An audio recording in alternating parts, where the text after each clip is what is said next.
Welcome to the Racing Nuggets podcast. I'm PJ Noodleman, joined by my co-host from the Midwest Racing Connection, Mr. Dan Plan. Hello, Dan. Hello. Good to get going again on this. Indeed. I'm really excited for this guy because I've known him probably since my early radio days. John McCarnes introduced me to Dean Strom when you were at, I believe, Oktoberfest, ready to do some announcing there. Dean, welcome to the Racing Nuggets podcast. Welcome. Thanks for having me. I think it's been a great run by you guys here on the Racing Nuggets, and it's I congratulate you on that because now you're officially done. You've run out of people to talk to because having me Because on the you're show. on now. Yeah. Well, actually, you have been on my list, and then What list have I been on? my list of potential guests that I wanted to try to approach to get on here.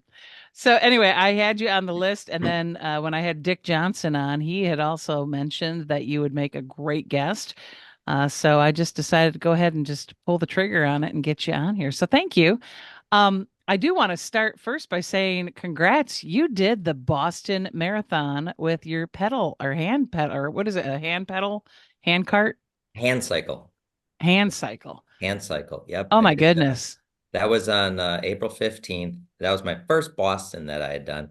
I had done New York a couple of times. I had done Fox Valley. I had done Milwaukee, but that was the first Boston one that I did. First time that the bike flew, because you got to get there, you know. Yeah. Yeah. And it was an amazing experience. It was really, really cool. I was really happy with the way it turned out, had a lot of fun. I set a personal best. I think they call it a PR, Okay. And personal. what was it? What was your personal best? 2 hours and 15 minutes. Wow. So, Nice. So are you training all the time for this? well, my training isn't as serious as some of the other guys that do it. Some of the other guys do it, take it, are ex-military, and they got injured, and this is all a big part of what they have. So they're training 5, 6, 7 days a week. I still have a job. I still have a family. I still announce some races once in a while. So I get to the gym at least once a week, and I get on the bike once or twice a week, and um, just Nice. go from there. You Yeah. really do cram a lot into your days, as you Yeah. mentioned. Yeah. You noticed that, hey? Yeah, and you do have your own business, but you are part of the Racing Roundup with Jim Trado. Yep. You also do race announcing on your own. You do some cup announcing too. What are the cup tracks that you do PA announce work on? Well, I don't have anything on the calendar so far this year. But last year I did 8 weekends, and the year before that I did 10 weekends, everywhere from Daytona to the Coliseum, Auto Club Speedway, which is now closed, Phoenix, Michigan, Watkins Glen, Richmond, Martinsville. So yeah, kind of get around with that. Do you have I a favorite? remember if Well, it's hard not to have Daytona as your favorite. Um, but Martinsville's pretty darn close. I remember being at Daytona several years ago and walking through the pit area, and I'm like, boy, that voice sounds Oh, really familiar. And then I'm like, it's Dean Strom. So how did you get the NASCAR gigs? How did you get involved in being able to do some of those PA systems? well, I tell everybody that asks that, and like, well, if you just hang around long enough, they put you to work eventually. So I've been hanging around for a while. Um, no, I was doing it. It goes back to I was doing the Milwaukee Mile, and Jim Trado was doing the PR there, and he knew of an opening at Phoenix, and got me in there, and then it just kind of that was 2011, and then it just kind of spread, and one track has you, and then next track has you, and whatnot. So, um, yeah, it's been a lot of fun. I've gotten to see some great races. Got to visit a lot of cool places I would have never gone to. Met some people I would have never met, and got paid a few bucks to do it. So it's been a lot of fun. I've heard a story, and maybe you can elaborate Uh-oh. on it with Watkins Glen and your GPS. I thought the GPS was fine. Dick Johnson didn't think the GPS was very fine. Just because the GPS takes you down a gravel dirt road, I mean, so my Which phone said it. My phone said it went through. You got to the track anyway, and that We was what got to the mattered. track. Yeah, yeah. Those phones aren't very smart some days. Now, your dad raced, right? Is that how you Yep. first got introduced to auto racing? Yeah, I was literally born into it. My dad raced the old modifieds, the Milwaukee area modifieds. They raced at Hills Corners and Slinger when Slinger was dirt. Waukegan, Illinois, Wilmot, State Fair Park had a dirt track inside of the mile. So he was doing that even before I was born. So then when I was born, I was just kind of dragged along. So I literally got born into it, and he quit racing in the 80s, early 80s, and I don't know. I was already sucked in and I just kept going. So our Nice. normal routine when I was a kid, it was at least 4 nights a week. It was Tuesday night at Oshkosh, Wednesday night at Cedarburg, Saturday night at Hills Corners, and usually Sunday night at Slinger, and throw in an ASA race or something or an NASCAR race that we were going to. So I was one of those kids, um, one of those track kids, one of those grandstand kids that like you just saw everywhere because I've been thank God for Faye Hendricks, my racetrack mom, because she helped me stay out of trouble and she guided me when we were at the racetrack. And yeah, it was just like I said, it's I was born into it, and I never left it, and it never left me. Tell me more about Faye Hendricks and you when you were little, what it was going on there. It sounds like you might have got into some mischief. Well, she had 5 kids, and it was me and my brother and my friend Greg, and we all needed somebody to hang out with. So my dad said, "Go sit up there by them." So Faye took us under. We became one of Faye's kids, and it's cool. I still see her at the racetracks today, and so it's yeah, it was a lot of fun. It was a lot of fun indeed. It was a Who were, different time. That yeah, was the it time was. when, see, kids back then, kids couldn't get into the pit area. So we had to sit up in the stands. Um, so we did, and we had a lot of fun. We hung out together. Who are Maybe some got of your maybe racing maybe got heroes? maybe got into a little bit of mischief, you know. Well, my dad was my first racing hero. And I don't really know beyond that, beyond local short. Alan Kowicki, we had a connection with him. He was friends with my dad. My dad kind of mentored him in the early years, um, and was his gas guy, his gas man when they would go ASA racing. So he was as well, but I don't know. I didn't Harry Gant when I got older. Harry Gant was my guy. But nowadays I don't really have any racing heroes. I think they're all cool. I mean, I think they're all the sacrifices that they're the stars of the show. The sacrifices at the local short tracks, the sacrifices that they make to go racing, and the time and the energy and the money that they put in it to go racing. I think they're all heroes. Yeah. Is there a favorite short track that you like to go to when you're doing the announcing? Well, working at Slinger Speedway, it's pretty cool and it's pretty badass. Um, and like I said, I love going to Martinsville. I go racing though some days as a fan, you know. I'm a dirt track guy at heart. Don't tell anybody. Um, Okay. I'm a dirt late model guy from way back. So every once in a while, I'll just get in the car and I'll just go to a dirt track. And I checked a couple of them off, a couple of new ones off a couple of years ago. Fairbury in Illinois, and Macon in Illinois. And they were I just sat in the stands with a couple Coors Lights and a cheeseburger and watched some cool racing, and it was so much fun. That has to be fun when you don't have to be on, if you will. I'm Yeah. always fascinated by the little nuggets that you know and that you just kind of pepper in there like just effortlessly when you're announcing. That's pretty cool talent. That's not easy to do. Well, thanks. I picked up another little cool nugget on Sunday at Slinger when we were doing the ASA Midwest Tour race. And Jim Trado and I and Matt Vadi, we do that for Midwest Tour TV. And I think picking up those nuggets, just it comes from um, me being in the pits a lot and me knowing the guys and them trusting me and knowing that I'm not going to say anything stupid or not throw them under the bus or whatever.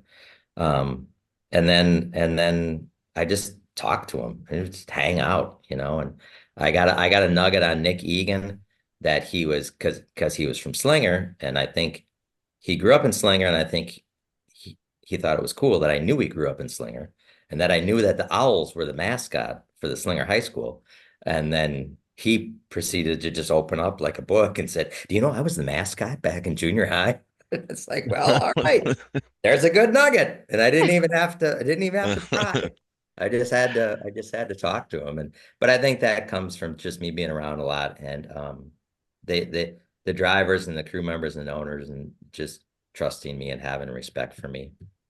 How does that work for your family? Because honestly, it seems like you are everywhere and always at a race or en route to a race or doing your racing roundup show. I mean, you always have something going on. How does that work with your family, work-life balance, as they say?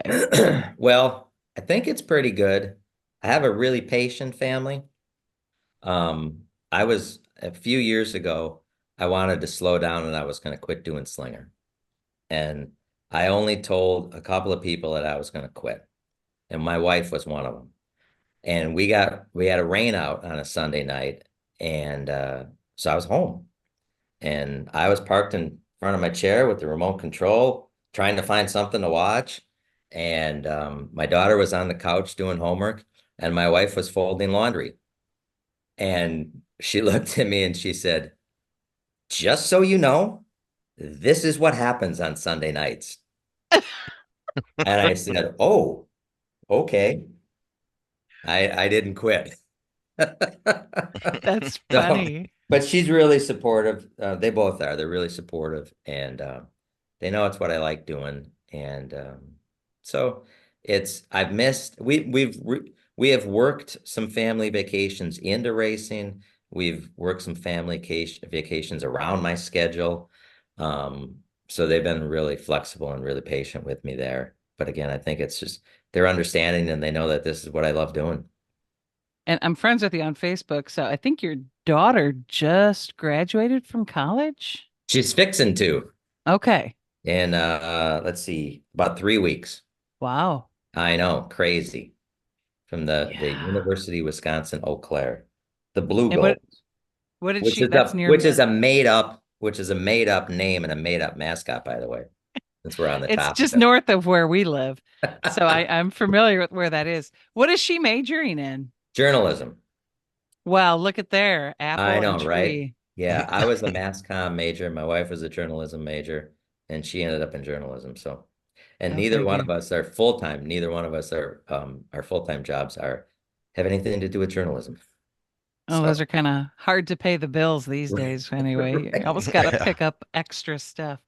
It's kind of cool though how were able to kind of carve out a very unique career for yourself that has bits and pieces of things. I mean, you were really able to kind of write your own ticket, it almost seems.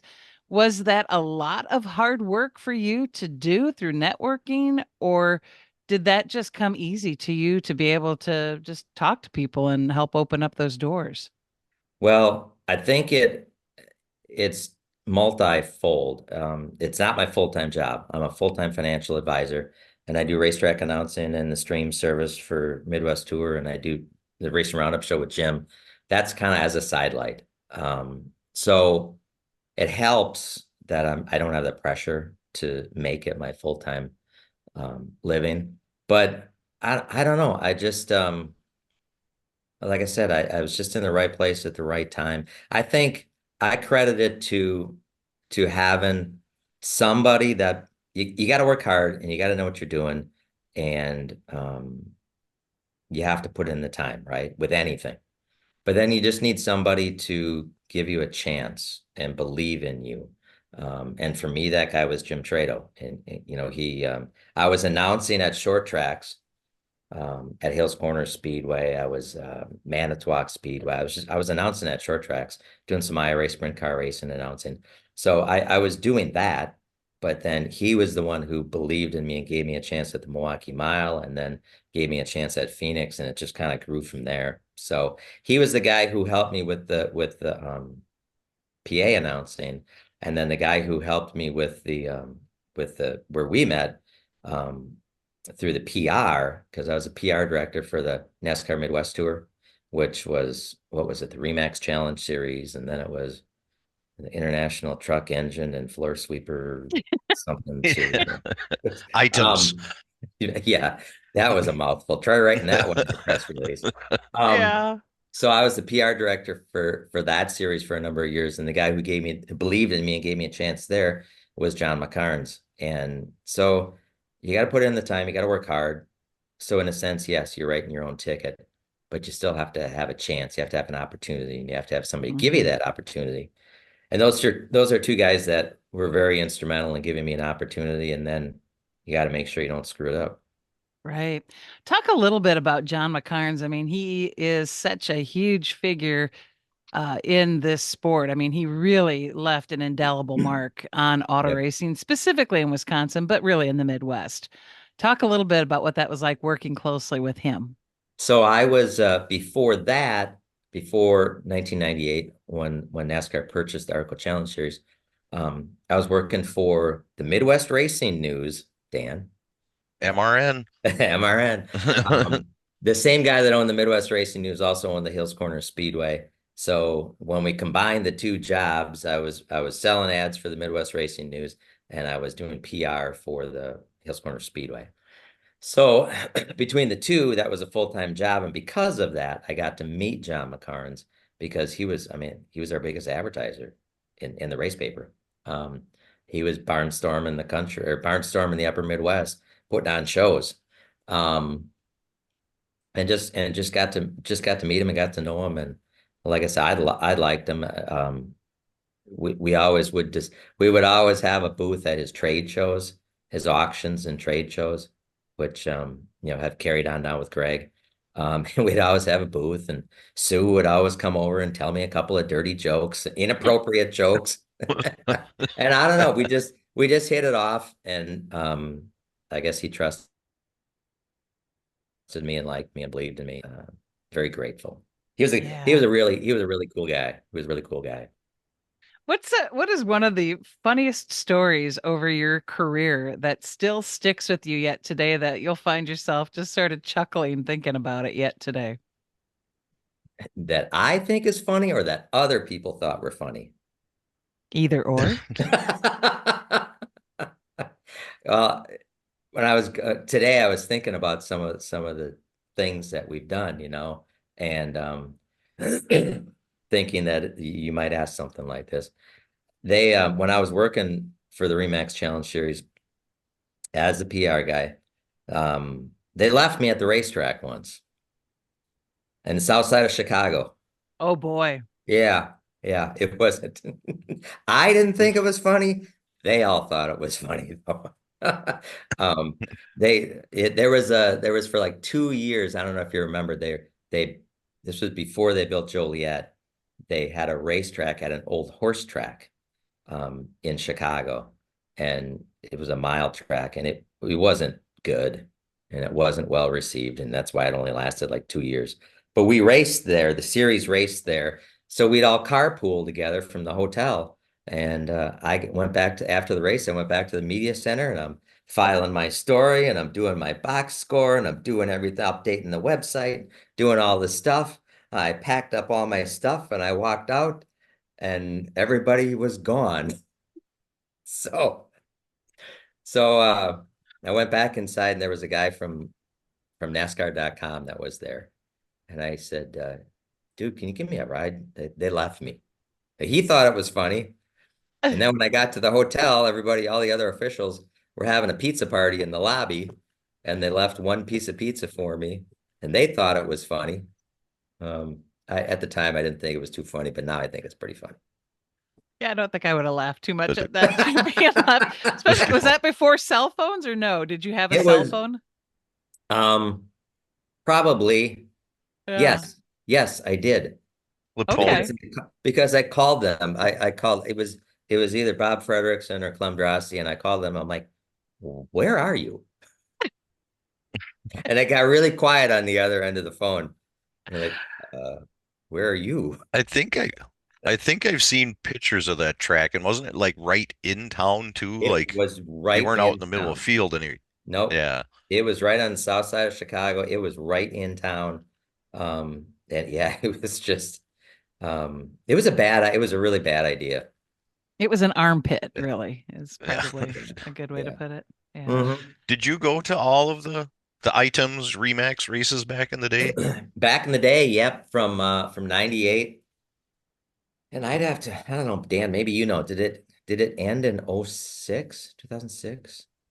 I know Tim Yeah, I'd Schendel was the have to last go look. champion, I'd have but to Yeah. look too. I don't I know. So I you made went it to I up made to it. Sauk Center then? Yep, I made it to all the races, except I quit early on in 2006. So I didn't finish it out the whole length. But yeah, I went to Sauk Center, almost died there.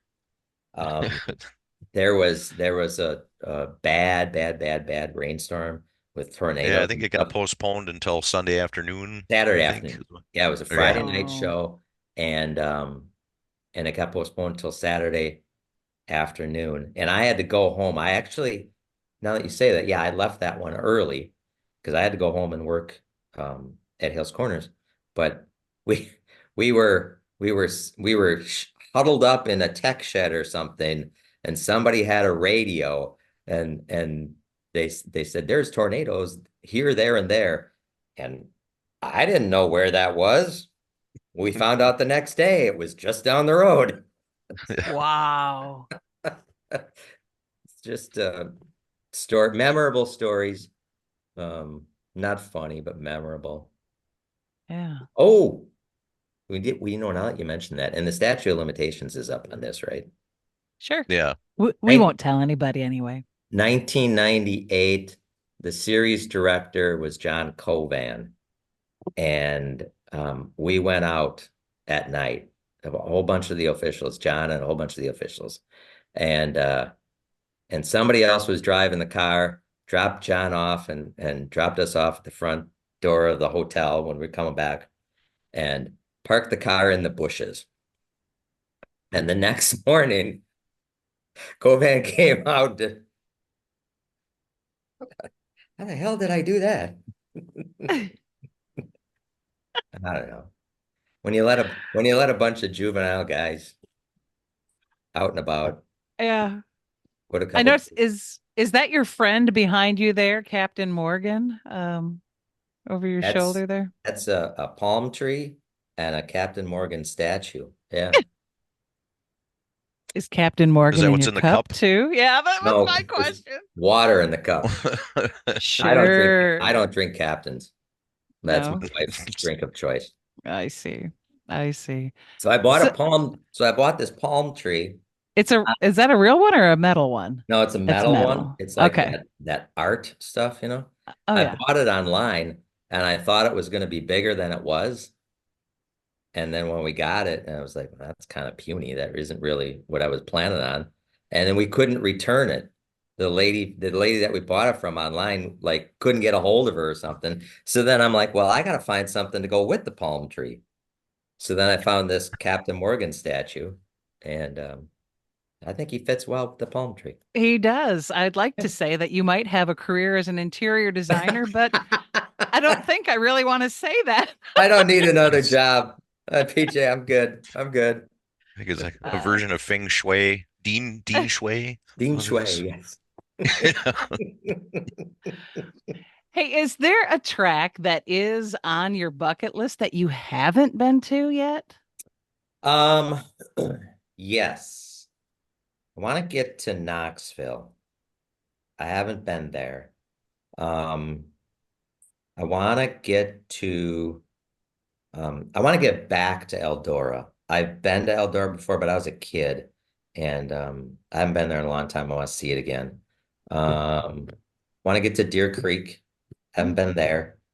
I said I'm a dirt guy, right? Um, want to go to Berlin. It looks like they've done a lot of great work there. And some of the cool tracks. What's that one out in Vermont? Um, Bear Vermont or Barry Vermont or Yeah, oh yeah. Is that Thunder Road? Thunder Road. Thunder Road. Yeah, I want to go up there. Yeah. Yeah. Stafford. I I want to would go to definitely like to get Stafford. that. So yeah, there's some places I want to go, but if I'm gonna go do those, I'm gonna go and do that as a fan. Mm. Um, so it's I got some time. I hope I got time anyway. Oh yeah. Sounds like Yeah. a great vacation for your wife and you. I think I might buy an RV, That'd throw be the all right. captain in the RV. There you go. And the palm tree. I mean, they do go together. They do go together. You could probably put the palm tree in the RV. Yeah, yeah, we could, I suppose. Funny. I don't You know. you I come up with some harebrained ideas. share more about that, Yeah, and Dean. she just goes, uh-huh, okay. Well, in 2018, my daughter needed a job. I felt as though my daughter needed a job. So I was explaining to her there's about a half a dozen places within a mile or so of her house that would make for a good first job um, employer. And I said, or we could buy an ice cream truck, like the kind that goes through the neighborhood with the music playing, selling ice cream. And Yeah. I explained to her the pros and cons of a real job and an ice cream truck. And I let her make the decision. And she's like, oh, yeah, ice cream truck. All right, let's go talk to mom. And mom just rolled her eyes and said, whatever. So, So is that what she did? yeah, we got an ice cream truck. Get out. That's Yeah. that's awesome. So So, does she still do that or do you do it no, we now? got She's we off to got rid of it. college? When she Oh, when she went off to college, she was my best help. I had to drive it. Um, because the insurance company wouldn't let her drive the ice cream truck. hence the harebrained idea. Yeah, hence the harebrained idea. Right, right. Yes. So, oh yeah, there's all sorts of things like this. You know, Funny. I Did you play the music driving through the neighborhoods to get the kids to come running out? oh heck yeah. Sometimes we would make them run extra long. Like my daughter would be like, "Ah, we got a runner," and I would keep driving like another half a block just to just to make them. I don't know. It's all part of the experience, right? Well, yeah, they should burn the calories before they get the ice cream, right? There we go. Yeah, and then buying a hand cycle. Like, oh, that's a great idea. It's like, but just because you have a bike doesn't mean you have to do a marathon. Just because you have running shoes doesn't mean you have to do a marathon. Well, I had the harebrained idea that I was going to do a marathon, and now I'm 6 into it, and I think I've got the bug. I think that's You pretty know, cool, actually. What's the next marathon on your list? I don't know. I screwed up my calendar. I think the calendar this year is kind of screwed up because of it's a leap year.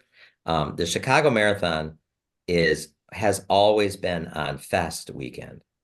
And I'm like, well, I can't, I gotta work fast. I'm working fast. So I didn't even look until it was too late. But this year it's not on fest weekend. And I could have done it, Mm. but I missed the entry deadline. So I don't know. And then we're going to take a year off from New York. So I don't know.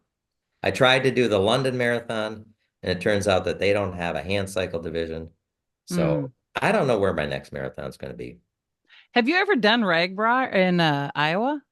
No, Matt not familiar Kenseth with it. and Jimmy Johnson did that. It's like a bicycle trek across the entire state of Iowa. It's a huge deal. And it's kind of challenging. You wouldn't think Iowa of being challenging terrain, but it kind of can be. It's got a lot But of hills. yeah, it's a pretty big deal. But yeah, Matt Kenseth and Jimmy Johnson did that. I, I, no, I don't need to go across the whole state. Maybe if you gave me the summer. Well, I didn't know if you were open for more harebrained ideas or not. I'm just trying to No, help they on that. just they just come naturally. Well, now I Let's, know now I know where to go at the exhibition hall at Oktoberfest with my harebrained ideas. I'll just Yeah, seek you yeah. out. yep. I bought a slot car track, a 4-lane slot car track. I know you've had Dan Margetta on the show, and he races slot cars with me. Bought I a was gonna four, say they just did a big news segment over in Milwaukee on yeah, you guys. yeah. So mine is 4 feet by 4 feet wide by 16 feet long. It takes up a good chunk of the basement. Um, Wow. I'm kind of envious of you guys I, doing that because back in the early 90s, I think there was a group of me and three of my friends. Martin DeFries, I think you're familiar with him. He Mhm, did a lot of mhm. photography. He still does it at Elko. And he always goes to extremes because we all just had car tracks. But then he was the 4-lane track, and then he got an old Commodore computer and electronic scoring and a little monitor with a scoreboard. It was like a CRT black and white thing, but yeah, he took it a little extreme. So, Well, but I wish we I still all had promised that stuff. when I had the harebrained idea to buy it, I said, well, it'll just we'll put it on wheels, and then when we're not racing, we'll just move it against the wall and it'll be out of the way. That, that hasn't No. happened. So do each of you guys have a track in your Yeah. basement? And that's you just travel to different tracks Yep. then. Yep. Yep. Amazing. No, it's weird. No, it's actually kind of cool for people I think of a certain age, and I am in that age.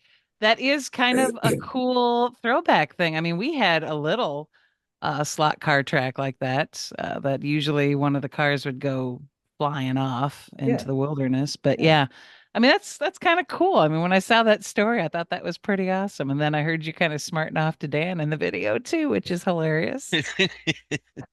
We're all channeling our inner 6-year-olds. It's all we're doing. What does your inner 6-year-old still want to do? It plays with slot cars. No, it's those harebrained ideas that instead of saying no, or instead of having somebody in my life that says no, I just do them. Okay, Well, I bet.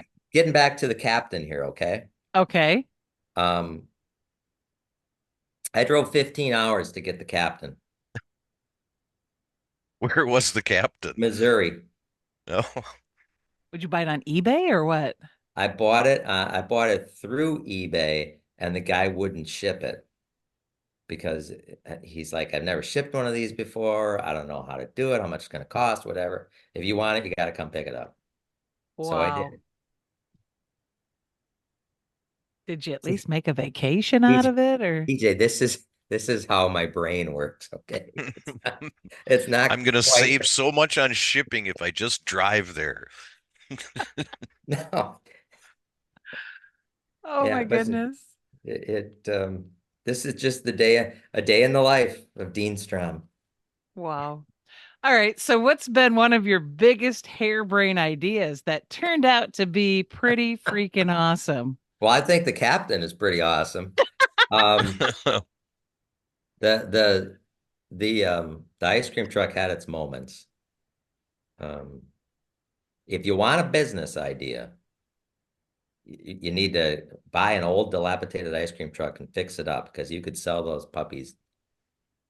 I could have sold 12 of them. So it turned out okay. It Hmm. was just the 3 years of running the ice cream truck and playing the music that were kind of harebrained. But the funny thing is, I can't think of one of my harebrained ideas that my wife's not here, so she would probably be the one to ask. I don't know if any of them have turned out too bad. That's Hmm, pretty cool. You know, Actually, I think the ice cream truck thing is really interesting, actually. And honestly, what a great way to get some quality time with your daughter before she did go off to yeah, college, we right? had a great time doing that. I think she learned some lessons, but it's the type of thing though that you won't know for a number of years. But I think Mm. she learned some lessons. We had a lot of fun, made a lot of friends, and like nobody was sad. Nobody came to the ice cream truck with a frown on their face. They were all happy. So it's a good business. It was fun. That's actually a really great combination of your real job and the racing stuff How do you? because your real job is wealth management, meaning you're a financial guy. So you Mhm. were making some money, turning some profit on things. And it's the racing thing because isn't that what it is all about at the end of the day is entertaining people? and putting a Yeah, smile on their face. the only problem was, yeah, it's about entertaining and putting a smile on the face. The only problem is that they go at the same time of year. Hmm. Yeah. So, um, Unless you move south. unless you move south, yeah, Yeah.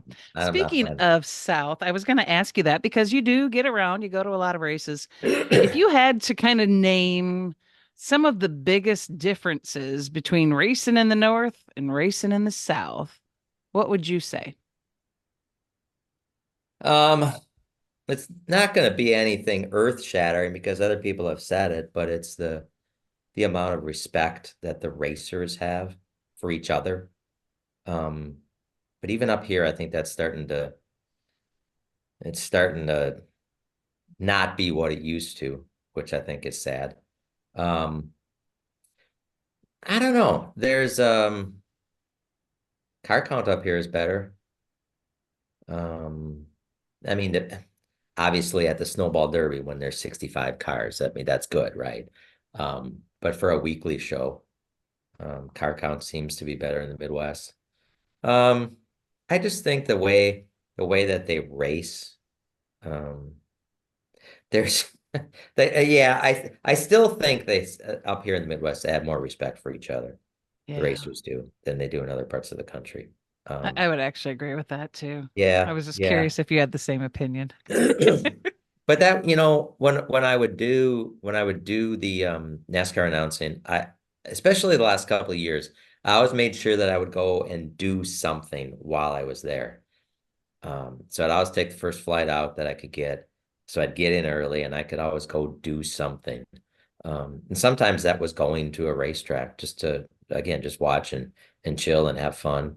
Um, so it's been a blessing in that respect where I got to see a lot of other racetracks and a lot of other racers and different styles and different racetracks and see how they do things down wherever, and compare it to how they do things here. Hmm. If you could create a dream race with any racers alive or Oh boy. current, or ones who have already passed, who would be like the top three or five racers that you'd love to see in a race against each other, current, past, at their peak, if they could show up at their peak? At their peak. Yeah. Are we going to put them in the same equipment? Heck yeah. Okay. Um, It would be like your dream IROC type race. well, Dick Trickle has to be in there because I mean, he's just the absolute coolest dude. Like, so he'd have to be in there. And I think if you put him in the same equipment, then I'd want to see him race Earnhardt. That's why I asked if we were going to put him in the same equipment. Um, I was always a Mark Martin fan too. I guess I'd like to see him, um, assuming we're talking stock cars. Yeah, Yeah, I guess I'd like to see them all in there. I think that'd be a pretty good matchup. that would be cool to see. Again, if we're putting them in equal cars, Absolutely. because I mean, let's face it, when Dick had an opportunity to go cup racing, he wasn't in the same equipment as other guys were, you know. Um, so yeah, if we're gonna put them in the same equipment, let's go that route. All right. Yeah. Cool. What I about like you? that. Me, definitely Dick Trickle. I would like to see maybe him and Larry Deachins Oh, that's a face good one. off against like a Bubba Pollard, maybe a Ty Majeski, get some of the new and some of the heyday at their peak racing against each other in equal equipment. I think that would be like a dream That would race. be, yeah, yeah. That'd be It cool. is, that is interesting. You bring up a good point with Ty. Um, I caught some of Dick Trickle's short track career. Um, I wasn't probably old enough to really understand it or appreciate it. But I'm living Ty Majeski's short track career right now. Holy cow. I mean that dude, what they're doing with that team, the whooping that they laid on him Sunday at Slinger. When's the last time you've seen somebody win by 6 seconds at Slinger? Yeah. Let Yeah, me help that you out that with does that not answer. happen often. It doesn't happen.